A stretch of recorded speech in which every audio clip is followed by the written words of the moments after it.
quand j'ai l'exercice 2, donc vous avez deux études de fonctions à faire. Donc la première fonction f de x, une fonction polynôme, et la fonction g de x, la fonction rationnelle, donc dans le cours d'aujourd'hui. Donc la première fonction, donc on va commencer par la fonction f. Donc on commence par calculer sa dérivée. Donc f' de x. Donc f' de x, ça va donc être égal à dérivée de x au carré 2x, donc moins 2x, dérivée de 4x, donc plus 4, moins 0. Donc soit la dérivée de f est donc f' de x égale à moins 2x plus 4. On trouve le signe de la dérivée, donc pour quel nombre s'annule moins 2x plus 4? Donc moins 2x plus 4 va s'annuler quand x va être égal à 2. Et donc quand x va être plus petit que 2, donc la dérivée va donc être positive. Par exemple, si vous remplacez x par 0, vous tombez sur 4, donc c'est positif. Et quand x va être plus grand que 2, par exemple 4, vous allez tomber sur un nombre négatif. Si je remplace x par 4, moins 2 fois 4, moins 8 plus 4, moins 4, qui est donc un nombre négatif. Donc la dérivée est positive sur l'intervalle de 0 jusqu'à 2, et la dérivée est négative sur l'intervalle de 2 jusqu'à 4. Quand la dérivée est positive, la fonction va être croissante. La fonction va donc être croissante sur l'intervalle 0, 2, et elle va donc être décroissante sur l'intervalle 2, 4. La fonction f est croissante sur l'intervalle 0,2, donc sur l'intervalle 0,2, et décroissante sur l'intervalle 2, 4.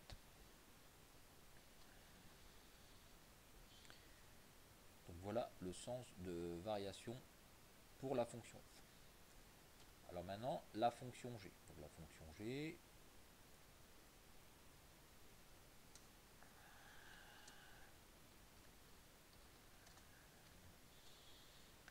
donc la fonction g, donc c'est exactement la même que dans le cours de tout de suite. Donc c'est bien la fonction, on va calculer la dérivée. Donc on est bien dans le cas de u sur v, avec u qui va être égal à x moins 1, et v qui va être égal à x plus 2. Donc on va donc utiliser la formule u sur v, cette formule-là, avec...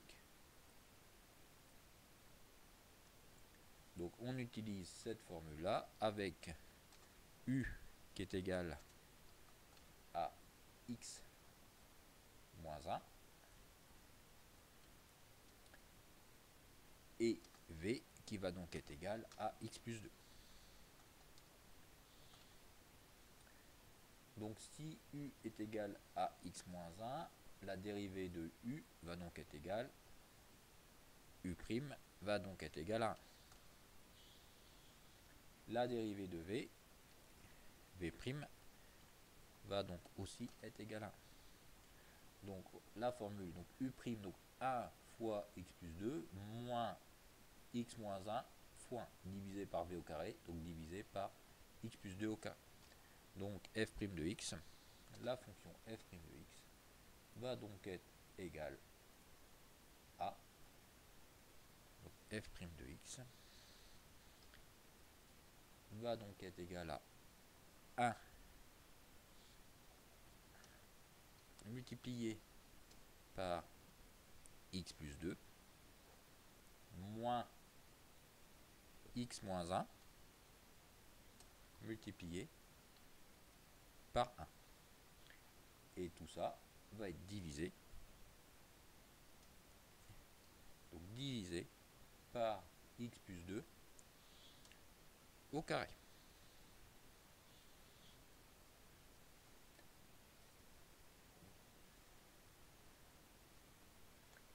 On va développer notre expression et simplifier un petit peu notre expression. Donc 1 fois x, ça fait x, 1 fois 2, ça fait 2. x fois 1, ça fait 1. Moins 1 fois 1, ça va faire moins 1, avec le moins qui est devant. Ça va donc nous faire plus. Donc il va nous rester f' de x, qui va donc être égal à x plus 2 moins x plus 1 divisé par x plus 2 au carré.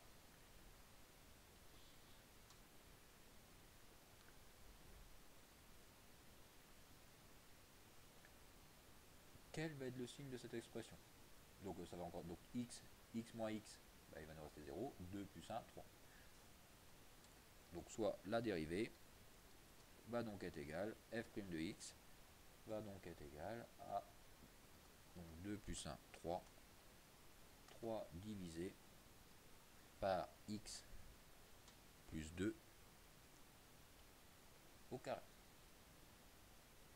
Donc 3 divisé par x plus 2 au carré. Quel va être le signe de cette expression?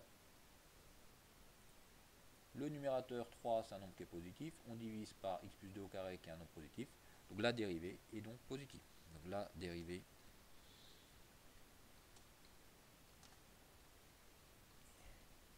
est positive sur l'intervalle. Donc on était sur 0,4. Si la dérivée est positive, la fonction sera croissante sur l'intervalle 0,4.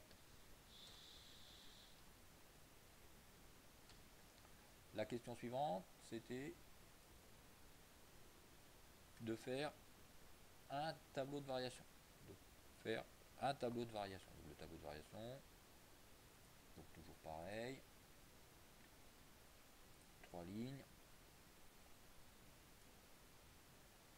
Donc notre tableau de variation.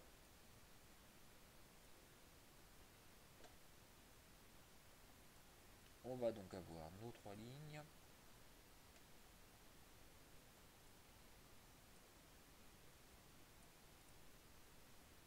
Donc tableau pour le tableau de variation.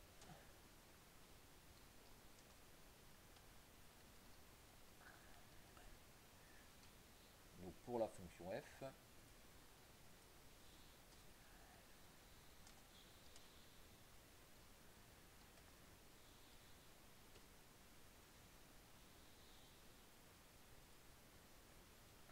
Donc mon tableau, donc j'ai dit donc la fonction va être là pour la fonction f, la dérivée positive et la dérivée négative. Donc j'ai donc dans mon tableau, je mets x pour les valeurs de x, je vais avoir x, 0, 2 et 4. Donc je fais mon tableau de variation. Dans un tableau de variation, il y a toujours 3 lignes. Donc ma ligne de x, j'ai toujours mon signe de f' de x, et j'ai mes variations de f.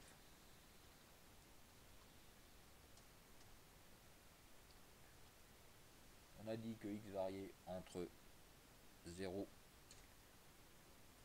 et 4, donc 0 et 4, et j'avais 1 et s annulé pour 2.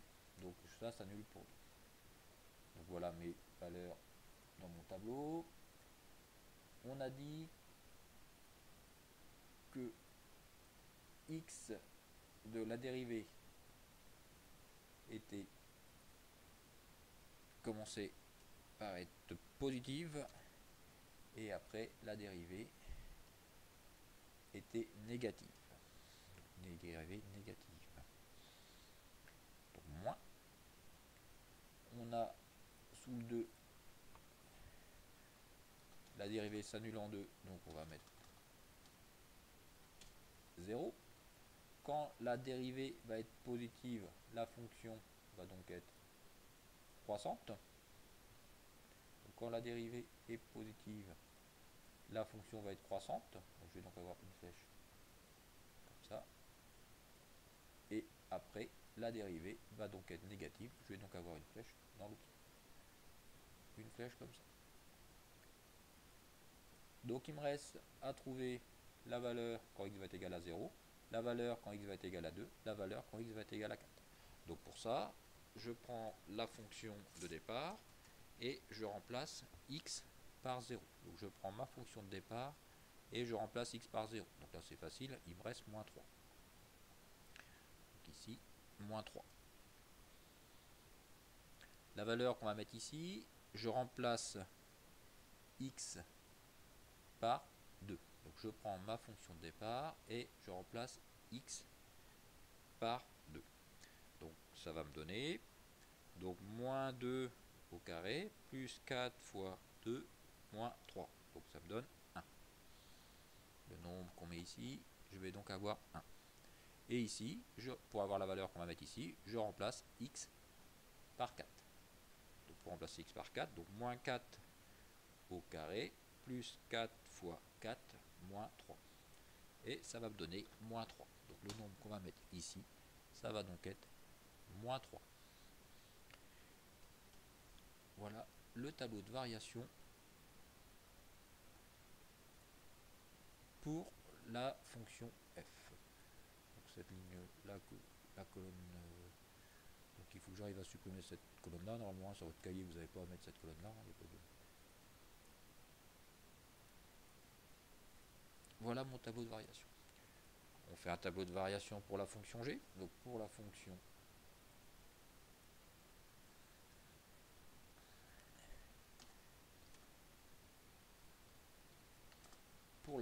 g, on a dit que la fonction était toujours croissante. Donc on va donc avoir signe de g' de x et variation de g. Ma fonction est croissante, donc j'ai plus ce nombre là. Donc la fonction est toujours croissante. Donc si elle est toujours croissante, je vais donc avoir a plus. Donc ce nombre, ça s'en va, ça j'en ai pas besoin. Donc ma fonction est croissante. Hop. Pour avoir la valeur ici, je prends maintenant la fonction g et je remplace x par 0 dans la fonction g. Donc il va me rester moins 1 sur 2, donc moins 1 demi. Moins 1 demi, donc moins 0,5. Et pour avoir le nombre qu'on va mettre ici, je vais reprendre ma fonction et je vais remplacer x par 4.